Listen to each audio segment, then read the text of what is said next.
Selamat datang kembali. Oke, kali ini kita siap bongkar materi yang Anda bagin ini soal kesibukan internasional Presiden Prabowo Subianto. Sejak beliau mulai menjabat, itu 20 Oktober 2024 ya. Iya, betul. Sekitar setahun lalu lah ya. Nah, di depan kita ini udah ada daftar lengkap perjalanannya dari Wikipedia, terus ada juga satu artikel rangkuman dari Tribun Timur. Lengkap nih kayaknya. Oke, siap. Jadi misi kita sekarang, kita coba petakan ya, kemana aja sih beliau pergi, terus fokusnya apa, ada nggak sih pola-pola menarik dari semua kunjungan ini? Menarik tuh. Tapi ingat ya, kita ini cuma ngacu ke info yang ada di tangan kita aja nih. Anggap aja kita lagi, bikin peta diplomasi Pak Prabowo lah di tahun pertamanya, khusus buat Anda yang menyimak. Siap, kita bedah datanya aja ya. Oke, langsung aja kita mulai telusuri deh. Hal pertama nih, yang langsung, jeder banget kelihatan dari rangkuman Tribun Timur, itu soal jumlah perjalanannya. Jumlahnya ya? Berapa kali itu? Disebut ada 36 kali kunjungan ke 24 negara. Ini dalam rentang waktu sekitar 259 hari. Jadi belum genap setahun loh. Wow, 36 kali ke 24 negara, itu intensif banget ya, berarti jadwalnya hampir tiap minggu terbang itu kayaknya. Iya, kenceng banget kan? Sumber Tribun Timur ini juga sempat bandingin sama Wakil Presiden Gibran Rakabuming Raka. Menurut catatan mereka nih, beliau baru sekali keluar negeri. Oh iya, kemana tuh? Ke Papua Nugini, waktu itu untuk HUT ke-50 negara itu, bulan September 2025 kemarin. Jadi kontras banget ya frekuensinya? Iya, kontras sekali. Nah, angka 36 kali ke 24 negara itu memang mencolok. Kalau kita bedah lagi pakai data dari Tribun Timur yang sama, polanya jadi lebih kelihatan loh. Oh, gimana tuh polanya? Jadi gini, ada 16 negara yang dikunjungi cuma sekali aja. Daftarnya panjang nih. Belarus, Belgia, Brunei, Kanada, Ceko, Prancis, India, Jepang, Yordania, Belanda, Peru, Rusia, Arab Saudi, Thailand, Turki, Inggris. Banyak ya? Banyak banget. Itu baru yang sekali. Betul. Terus ada 5 negara yang dapat kunjungan 2 kali. Brazil, Tiongkok, Qatar, Singapura, sama Amerika Serikat. Oke, 2 kali. Naik lagi, ada 2 negara dikunjungi 3 kali. Itu Mesir sama Uni Emirat Arab. 3 kali ya? Dan puncaknya nih, Malaysia. Itu dikunjungi sampai 4 kali. 4 kali ke Malaysia, wow. Iya. Nah, frekuensi yang beda-beda ini bisa jadi ya semacam sinyal awal gitu. Soal mana negara yang jadi prioritas tinggi atau mungkin punya hubungan yang lebih intensif lah di mata pemerintah sekarang. Masuk akal sih kalau lihat angkanya begitu. Tapi ini ya perlu dicatat, ini baru dugaan awal dari pola kunjungan aja ya. Kita lihat datanya kan begitu. Oke, selain frekuensinya, jangkauannya juga gila ya. Dari Asia, nyebrang ke Amerika, terus Eropa, sampai Timur Tengah. Lengkap banget. Iya, cakupannya luas sekali. Kalau kita lihat urutan waktu dari data Wikipedia nih, perjalanan perdana itu kan ke Tiongkok ya, bulan November 2024. Betul, Tiongkok jadi yang pertama tercatat. Dan yang paling baru di daftar itu kunjungan ke Belanda. Itu September 2025 kemarin. Nah ini menarik nih, artikel Tribun Timur tadi itu sengaja banget nyorot kunjungan ke Belanda. Oh iya, kenapa tuh disorot khusus? Ya karena konteks sejarahnya itu loh, Belanda kan bekas negara penjajah kita. Katanya kan sekitar 350 tahun gitu ya. Jadi kunjungan ke sana tuh pasti punya makna tersendiri gitu. Ketu Maksima itu memang seringkali, gimana ya, syarat muatan simbolis. Simbolis gimana maksudnya? Ya, bisa jadi ini cara menandakan hubungan babak baru. Atau mungkin mau menekankan aspek kerjasama modern yang yaudah lepas dari bayang-bayang masa lalu. Gitu. Atau mungkin justru pengakuan sejarah tapi fokus ke depan. Bisa juga, atau bisa juga sekedar ya pengakuan hubungan sejarah yang kompleks sambil fokus ke masa depan. Sumbernya sih nggak merinci ya soal interpretasi ini, tapi konteks sejarah itu memang bikin kunjungan ini jadi lebih diperhatikan orang. Sip, oke. Sekarang kita gali lebih dalam nih. Ngapain aja sih presiden di negara-negara itu? Agendanya apa aja? Kita coba ambil beberapa contoh penting deh dari daftar panjang di Wikipedia itu ya. Mungkin kita lihat dari sisi tujuannya dulu kali ya. Misalnya soal ekonomi dulu. Kayaknya banyak tuh. Boleh, boleh. Tema ekonomi ini kelihatannya memang kuat sekali ya dari daftar itu. Contoh paling jelas mungkin yaitu tadi kunjungan awal ke Tiongkok November 2024. Iya, yang pertama itu. Selain ketemu Presiden Xi Jinping sama pejabat tinggi lainnya, di sana dibahas macam-macam. Dari pendidikan, perdagangan, sampai program domestik kayak makan bergizi gratis, MBG, itu juga disebut loh. Oh, MBG dibawa juga ke Tiongkok? Iya, tercatat begitu di Wikipedia. Nah, yang konkret nih, ada penandatanganan MOU Business. MOU itu kan semacam nota kesepahaman ya, atau janji awal kerjasama gitu. Nilainya lumayan fantastis. Berapa tuh? US 10,07 miliar menurut catatan Wikipedia ya. Wow, 10 miliar dolar. Itu langsung angka besar ya di awal-awal. Gede juga ya? Gede banget. Terus ada juga dari Inggris. Di bulan yang sama tuh, November 2024 juga. Ke Inggris ngapain aja? Setelah ketemu Raja Charles III sama PM Keir Starmer, fokus diskusinya memang soal lingkungan dan hutan. Tapi dilaporkan bawa oleh-oleh juga. Oleh-oleh apa tuh? Komitmen investasi, angkanya US 8,5 miliar. Wah, dari Inggris juga investasi. Lumayan ya. Terus loncat nih ke Arab Saudi. Itu Juli 2025 kan ya? Iya, Juli 2025. Ketemu putra mahkota Muhammad bin Salman atau MBS. Nah, itu selain bahas haji kan ya, ada juga soal investasi. Angkanya gila banget katanya. Betul. Selain peningkatan layanan haji, memang ada kesepakatan investasi yang angkanya, wow, gede banget. 437 triliun. 437 triliun rupiah dari Arab Saudi. Iya, itu angka yang tercatat. Nah, angka segitu dari Arab Saudi ini memang signifikan banget loh. Kalau kita coba bandingkan nih, ini bisa setara sekian persen dari target total investasi asing tahunan kita. Gede kan? Gede banget.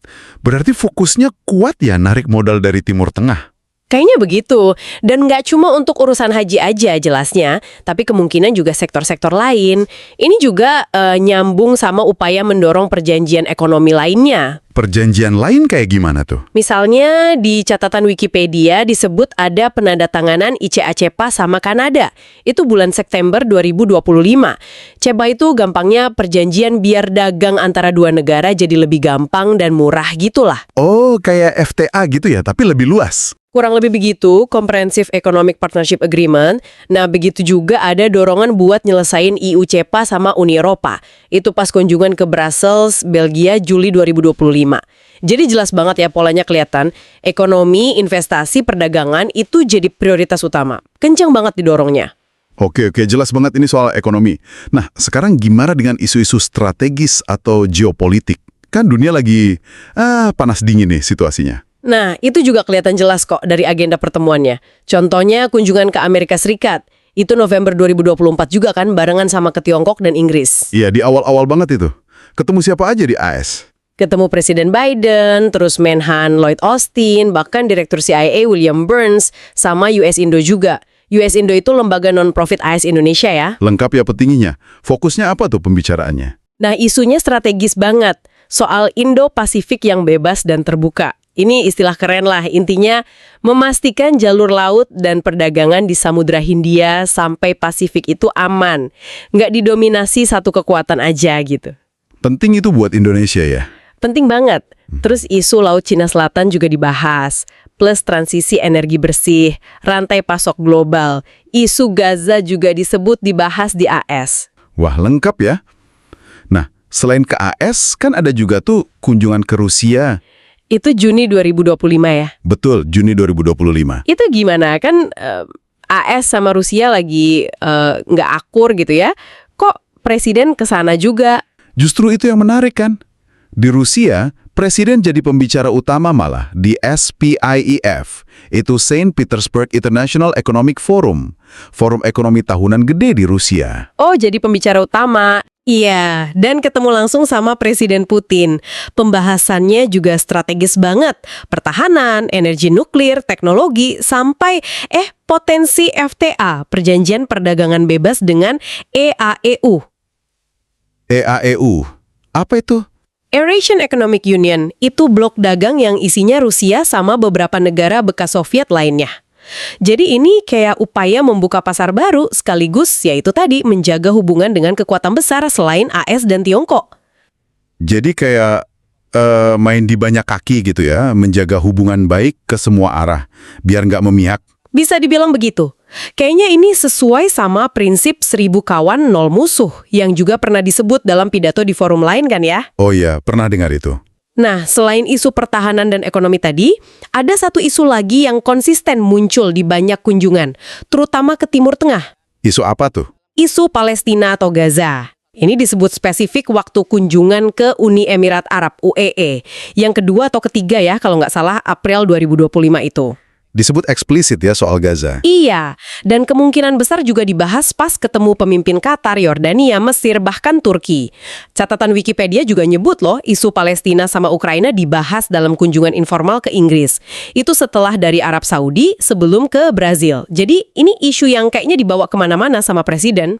Oke. Jadi ekonomi kuat, strategis juga jelas banget tujuannya. Terus, gimana dengan kunjungan ke negara-negara lain? Atau aktivitas di luar pertemuan inti? Kan banyak banget tuh negaranya. 24 negara. Betul. Selain fokus ekonomi sama strategis tadi, tentu ada tujuan buat memperkuat hubungan bilateral secara umum ya. Kunjungan ke negara tetangga misalnya, kayak Malaysia yang sampai 4 kali itu. Iya, paling sering ya. Terus Singapura, Thailand, Brunei, itu jelas penting banget buat stabilitas kawasan ASEAN kan? Pastinya. Tetangga dekat. Lalu ada negara-negara Eropa lain, kayak Prancis. Nah ini unik nih, di sana malah jadi tamu kehormatan Presiden Macron di Parade Hari Bastille. Itu Juli 2025. Oh iya, jadi tamu kehormatan? Iya, dan kontingen gabungan TNI Polri sama Taruna kita ikut serta dalam parade itu. Keren kan? Wah, keren banget itu. Bangga juga ya. Terus ada juga ke Belgia, Belanda tadi, Ceko, lalu nyebrang lagi ke India, Jepang, Kanada, Belarus, bahkan sampai Peru di Amerika Latin. Ini nunjukin upaya menjaga hubungan baik dengan spektrum negara yang luas banget gitu. Iya sih, jadi nggak cuma ke negara besar aja ya. Nah, ada juga kan acara-acara yang sifatnya seremonial atau simbolis gitu. Iya, banyak juga itu. Misalnya hadir di perayaan Hari Republik India. Terus Parade Hari Nasional Singapura, ada juga perayaan 80 tahun kemenangan perang di Tiongkok, sampai Ninjal Pavilion Indonesia di Expo 2025 Osaka, Jepang. Oh, di Expo Osaka juga hadir? Iya, tercatat begitu. Terus ada juga momen menerima penghargaan kenegaraan dari Sultan Johor di Malaysia sama dari Sultan Brunei. Ini semua bagian dari diplomasi juga kan, buat bangun kedekatan personal dan simbolis. Bener juga. Terus tadi disebut Mesir 3 kali ya. Ngapain aja tuh? Maaf, Mesir 2 kali ya tercatatnya, yang 3 kali itu UAE. Kalau Mesir 2 kali. Salah satunya untuk KTT 8, itu kelompok 8 negara berkembang muslim. Terus kunjungan satunya lagi itu tanda tangan pernyataan bersama tentang kemitraan strategis sama Presiden Abdel Fattah el-Sisi. Oh, kemitraan strategi sama Mesir. Penting juga ya. Penting. Terus ke Turki juga ketemu Presiden Erdogan dan hadir di Antalya Diplomacy Forum. Forum diplomasi juga itu. Oke. Ada satu detail menarik nih dari catatan Wikipedia. Ada info soal pembatalan pertemuan sama PM Malaysia Anwar Ibrahim di Langkawi. Itu Desember 2024. Katanya karena Presiden dilaporkan sakit demam. Oh iya, ada catatan itu ya? Iya. Ini nunjukin kalau di balik jadwal padat kenegaraan yang kayaknya non-stop itu, ya tetap ada dinamika tak terduga ya, manusiawi juga gitu. Tepat sekali.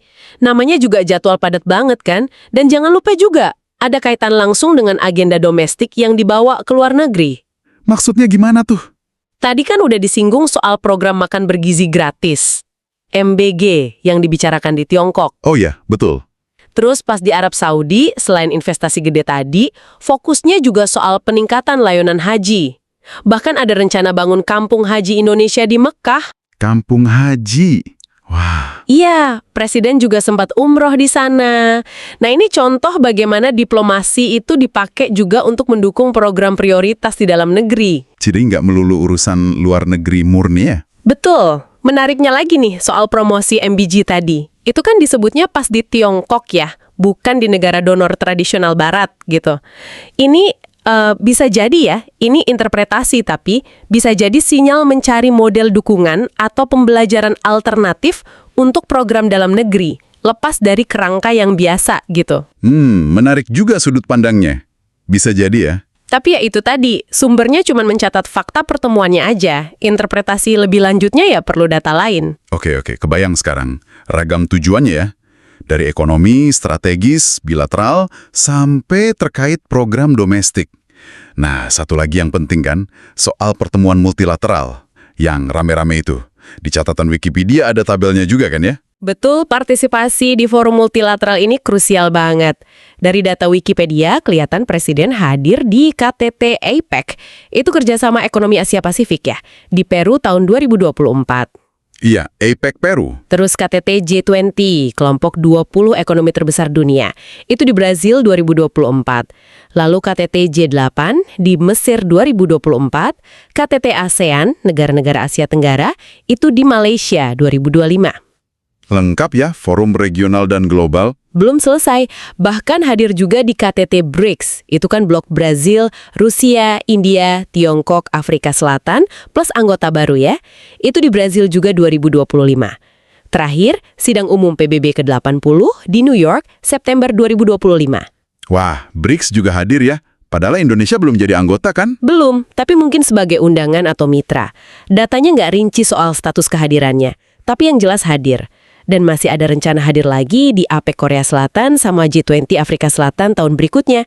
Jadi komitmennya kuat di multilateralisme. Nah, apa sih? Habis di forum-forum kayak gini tuh penting banget kesannya. Wah, penting sekali. Karena ini panggung utama diplomasi global. Disinilah Indonesia bisa sampaikan pandangan resminya ke seluruh dunia. Jadi kayak mimbar gitu ya? Betul.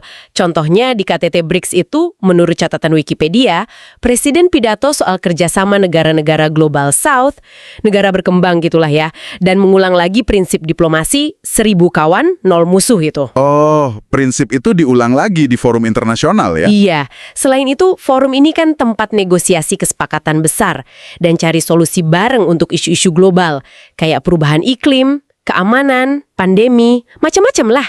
Kehadiran aktif di sini nunjukin posisi dan peran yang ingin dimainkan Indonesia dalam percaturan dunia gitu. Tata kelola global lah istilahnya. Oke. Jadi kalau kita rangkum nih ya, dari semua data perjalanan yang udah kita obrak-abrik bareng ini, kelihatan banget ya polanya, diplomasi yang super aktif di tahun pertama Presiden Prabowo. Aktif banget. Terbang kemana-mana. Asia, Amerika, Eropa, Timur Tengah, semua dijelajahi. Tujuannya juga campur-campur banget. Ekonomi sama investasi kelihatan dikejar banget ya. Iya, itu menonjol sekali. Terus isu strategis dan keamanan juga penting. Hubungan baik sama tetangga, sama negara besar juga dijaga. Plus, aktif banget di panggung dunia lewat forum-forum multilateral itu. Lengkap paketnya ya. Ini kayak ngasih kita, snapshot awal gitu. Tapi sekali lagi nih, ini hanya dari data kunjungan dan agenda di sumber kita ya. Soal arah kebijakan luar negeri Indonesia di era baru ini. Lantas, kenapa sih kita repot-repot memetakan ini semua? Apa pentingnya buat Anda yang dengerin? Mungkin isu hubungan internasional, perjanjian dagang, investasi asing, posisi Indonesia di G20 atau PBB, itu rasanya jauh ya dari urusan sehari-hari. Iya, kadang terasa gitu sih. Tapi sebenarnya dampaknya itu bisa sampai ke kita loh. Walaupun mungkin nggak langsung terasa ya. Kesepakatan dagang misalnya. Itu kan bisa pengaruh ke harga barang yang kita beli atau bahkan lowongan kerja. Oh iya, bener juga. Investasi asing masuk bisa buka pabrik baru, nyerap tenaga kerja kan. Terus stabilitas kawasan, itu penting banget buat keamanan kita semua. Kebijakan global soal iklim misalnya, nanti bisa jadi aturan baru juga di sini. Jadi nyambung ya sebenarnya. Nyambung. Jadi dengan memahami peta diplomasi ini, kita jadi punya gambaran lah gimana Indonesia berusaha main cantik gitu ya di panggung dunia yang lagi meruat ini. Dan ujung-ujungnya, ya itu tadi, bisa ada efeknya ke kehidupan kita di dalam negeri. Mantap. Jadi lebih kebayang ya benang merahnya sekarang? Baiklah, sepertinya itu dulu ya penelusuran kita kali ini. Soal jejak internasional Presiden Prabowo di tahun pertamanya, murni berdasarkan sumber-sumber yang Anda sediakan tadi. Iya, cukup komprehensif datanya untuk melihat polanya. Nah, sebagai penutup nih, mungkin ada satu pertanyaan menggelitik yang bisa Anda renungkan sendiri di rumah setelah melihat pola kunjungan ini. Pertanyaan apa tuh? Kita lihat tadi kan ada upaya kuat buat merangkul banyak pihak ya. Ekonomi jadi prioritas utama. Terus hubungan strategis dijaga baik sama Amerika Serikat, sama Tiongkok, sama Rusia juga. Semuanya didekati. Iya, kelihatan banget polanya begitu. Nah, pertanyaannya, gimana kira-kira Indonesia ke depan akan menyeimbangkan hubungan dengan kekuatan-kekuatan besar ini? Yang kita tahu kan kepentingannya seringkali beda, bahkan kadang ya bertabrakan gitu. Itu pertanyaan bagus banget. Susah pasti ya. Apalagi kalau udah menyangkut isu sensitif yang ada di depan mata kita, kayak dinamika Laut Cina Selatan atau persaingan pengaruh di Indo-Pasifik. Ini pertanyaan besar yang jawabannya mungkin baru akan terlihat seiring berjalannya waktu nanti. Sesuatu untuk kita amati bersamalah kelanjutannya. Betul sekali. Pertanyaan yang menarik banget untuk dibawa pulang dan dipikirkan. Terima kasih banyak ya sudah menyimak pembahasan mendalam kita kali ini. Sama-sama. Sampai jumpa di penelusuran berikutnya. Download Tribun X sekarang. Menghadirkan lokal menjadi Indonesia.